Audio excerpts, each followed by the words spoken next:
En RDC, République démocratique du Congo, j'ai réalisé des choses qui m'ont vraiment fait mal au cœur.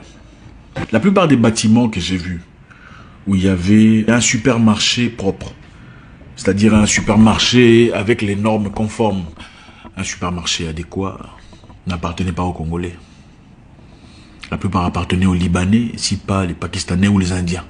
Et vous verrez la majorité des gens qui travaillent, qui sont en train de balayer, en train de nettoyer, en train d'essuyer, sont tous Congolais. Mais au management, c'est des Libanais. C'est exclusif. Et vous remarquerez aussi qu'à la caisse, il y a peut-être une Congolaise en train de donner et échanger de l'argent. Mais derrière elle, il y a toujours un Indien, ou un Libanais, ou un Pakistanais en train de vérifier ce qu'il est en train de faire. Ça fait mal de voir une population se battre chaque jour, pendant que tout ce qu'il y a de bien appartient aux Libanais. Les boîtes de nuit, les restaurants classe, tout ça, ça appartient aux Libanais. Maintenant, il y a une nouvelle vague. Il y a les Chinois qui arrivent aussi. Les Chinois qui sont là. Pendant que le Congolais se bat en spiritualité contre les démons de son village, contre les esprits qui ont été envoyés par sa tante pour détruire son avenir, le Chinois prie Bouddha pour que Bouddha lui donne l'opportunité de venir au Congo et s'enrichir. Pendant que le Congolais crie espérant aller à Dubaï, aller à New York ou en France pour y trouver une vie meilleure, le Chinois prie Bouddha pour venir au Congo et s'enrichir. Dans les mines, dans les diamants, dans tout ce que ce pays a à offrir. À Kinshasa, il y a deux Kinshasa. Il y a Kinshasa et République de la Gombe. Gombe, c'est la ville. D'accord? Donc la ville est Kinshasa.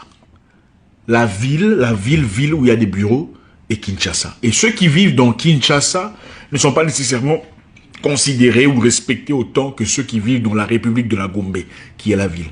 Maintenant, la République de la Gombe, qui est la ville, a presque entièrement été vendue aux Libanais. Parce qu'ils possèdent tout ce qu'il y a comme building, tout ce qu'il y a comme construction, de masse construction, emphatique, appartient aux Libanais. Je me demande un jour s'ils disaient, bon ok, désormais, nous on veut plus de vous les Noirs, restez là-bas, on va couper cette partie, ça va devenir le Liban. Vous faites quoi? Nous sommes ici dans un pays où tout est importé. Papier hygiénique importé, allumettes importées, pâte dentifrice importée, tout est importé par les Libanais ou les Chinois. Le Chinois prie Bouddha pour qu'il quitte la Chine et qu'il vienne au Congo, achète des terres à Kinshasa, des terres où il travaille le sable. Je ne sais pas comment vous appelez ça techniquement. Le sable qu'on vend aux Congolais pour aller construire leur maison.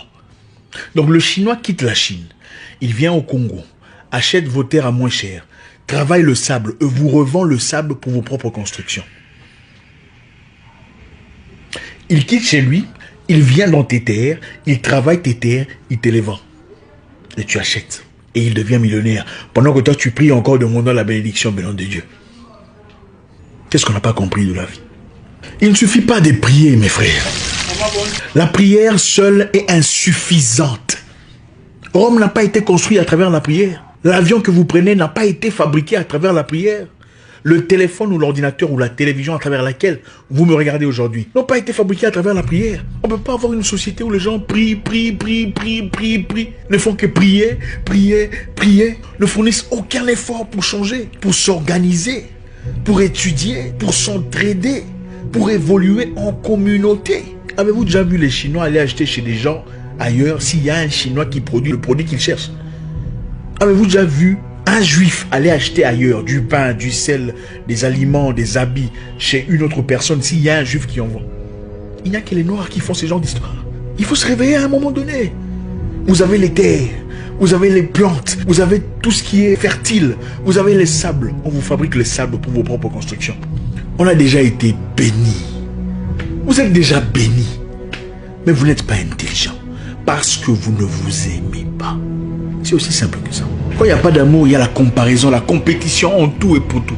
Même dans les églises, la compétition sur qui prie mieux Dieu, qui est plus béni, qui a plus d'onction, au lieu de travailler en communauté pour élever la société, pour prêcher les politiciens et leur dire droit dans les yeux que vous êtes des voleurs. Il faut arrêter de paupériser le peuple dans une condition où le peuple souffre pendant qu'un petit groupe de personnes profite et s'empare de tout ce qu'il y a.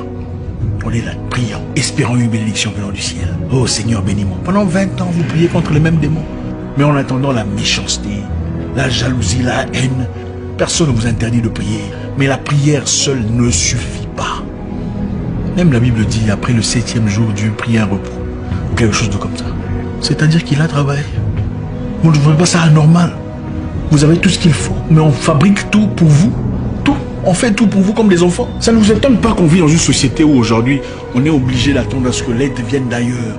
Dans cette situation qu'on vit, ça vous étonne? Nous sommes comme des enfants, sans identité, sans direction. Il faut attendre que machin, truc, quelque part là-bas, fabrique un truc, vous savez de quoi je parle, pour que vous soyez tous machin, comme des animaux.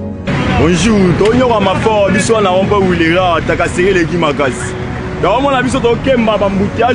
qu'est-ce qui nous est arrivé? Oui, la Bible a dit qu'il faut prier sans cesse, mais la Bible a aussi dit il y a un temps pour tout. Il y a un temps pour réfléchir, sans nécessairement réfléchir dans la spiritualité. Tout n'est pas spirituel, les amis. Pourquoi vous ne priez pas pour faire vos enfants? Il faut passer à l'acte, n'est-ce pas? Pourquoi vous ne priez pas pour que vous soyez rassasiés? Il faut passer à l'acte. Quand vous puez de la bouche, pourquoi vous ne priez pas pour que la puanteur parle?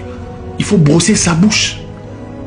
L'homme a une responsabilité physique à sa vie et son avenir. L'objectif de la vie, ce n'est pas de prier pour aller au paradis. Ce n'est pas pour ça que nous existons. Ne serait pas-il fou d'un Dieu créer un homme pour qu'il vive pendant un temps et mourir, aller au paradis? Pourquoi il n'a pas laissé les gens au paradis? Pourquoi il n'a pas carrément laissé les gens là où ils étaient dans l'inconscience? Il t'emmène ici, bon tu souffres pour aller au paradis. C'est ça la récompense. Qui vous a dit ça? Qui vous a dit que l'objectif de l'humain, c'est venir souffrir sur terre pour finalement voir s'il mérite d'aller au paradis ou pas? Même un gars de l'élémentaire ne pourrait pas faire un concept aussi stupide. Vous êtes sur terre pour des objectifs bien précis, pour laisser votre marque dans l'histoire. Regardez, si vous aviez votre maison, permettriez-vous à un étranger de venir s'établir, prendre une chambre, changer la couleur et vous dire où vous pouvez entrer ou pas? Vous ne le ferez pas, n'est-ce pas? Mais nous sommes les mêmes à autoriser ces mêmes histoires venant des étrangers. Je n'ai rien contre les Chinois et les Libanais. Mais j'ai tout contre cette mentalité africaine d'abandonner ou de délaisser leurs propres responsabilités entre les mains d'autres personnes. Pourquoi ne sommes-nous que consommateurs? Un Congolais ne peut pas fabriquer les shawarma ou les shawarma pour que les Congolais le soutiennent. Il faudrait que ça vienne d'un Libanais pour que ça ait de l'ampleur et de la considération, le respect. Pour un Congolais, vous voudriez un prix plus bas, n'est-ce pas? N'est-ce pas? N'est-ce pas qu'on voudrait un prix plus bas parce que tu n'es pas arabe? Un pays, ce n'est pas seulement avoir un gouvernement, un groupe de personnes qui se pensent intouchables, qui partent à contre-cours, à contre-vent dans les rues de Kinshasa, violant ainsi les propres lois qui ont été établies par la structure. Avoir un pays, c'est-à-dire avoir des familles qui s'aiment, avoir des clans qui se rapprochent, avoir des tribus qui s'acceptent, avoir une nation qui va vers une même direction, une direction de croissance. Le problème, ce n'est pas la bénédiction. On a déjà été bénis. L'or se trouve ici, le diamant, le casse, tout ce qu'il faut pour faire fonctionner le monde qu'ils ont là-bas se trouve ici. Nous sommes nés au-dessus de ça. Il faut être intelligent, c'est ça le problème. L'Afrique est bénie. Personne n'est plus béni que nous. Mais ils sont clairement plus avancés que nous dans la tête. Plus avancés, plus situés, plus stables. L'égoïsme, l'amour démesuré de l'argent, la jalousie, la mauvaise foi vis-à-vis de son frère. C'est ça qui nous tue. Nous sommes prêts à soutenir les autres. Quand ils sont différents, on les soutient. On va dans leur business tous les jours, chaque jour. On donne de l'argent. Mais quand c'est un frère, quand c'est de nos proches, ça fait mal. Ah, lui, il pense qu'il est mieux que tout le monde. Ah, lui, d'ailleurs, il salue jamais les gens. Sommes-nous dignes de ces personnes qui sont mortes pour notre liberté? Il faut se poser la question. Si c'est Dieu qui bénit, il bénit aussi les méchants qui travaillent.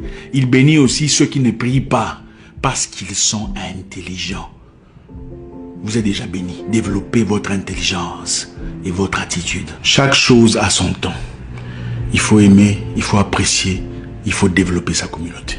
Les communautés des autres sont bien. On apprécie la Scandinavie parce qu'ils sont bien organisés. On apprécie leur système social dont on va profiter et abuser. Mais on peut créer ça chez nous. Pourquoi on ne le fait pas? Et quand on nous rejette là-bas, on crie au racisme.